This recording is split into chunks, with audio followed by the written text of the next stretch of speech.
கல்வி கண்டிருந்த காமராசர் அவர்களை பற்றி பேசப் போகிறேன். காமராசர் 1903ஆம் ஆண்டு ஜூலை 15ஆம் தேதி விருதுநகர் மாவட்டத்தில் பிறந்தார். இவர் தந்தை குமாரசாமி, தாயார் சிவகாமி அம்மையார் ஆவார். இவர் தமிழ்நாட்டை 1954ஆம் ஆண்டு முதல் 1975ஆம் ஆண்டு வரை ஆட்சி செய்தார். இவரது ஆட்சி தமிழ்நாட்டின் பொற்காலம் என்று அழைக்கப்படுகிறது. காமராசர் பல நல்ல திட்டங்களை கொண்டு வந்துள்ளார். அவற்றுள் சில இலவச கல்வி, மதிய உணவு திட்டம் ஆகும். காமராசர் 1975ஆம் ஆண்டு அக்டோபர் 2ஆம் தேதி காலமானார். இத்தகு உள்ளன மாமனிதனை இன்றைய நாளில் நினைவு கூறுவோமாக. நன்றி, வணக்கம். வணக்கம். நாங்கள் 7ஆம் வகுப்பு மாணவிகள்.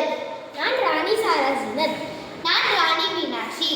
இன்று நாங்கள் காமராசர் கவிதை கூற வந்துள்ளோம்.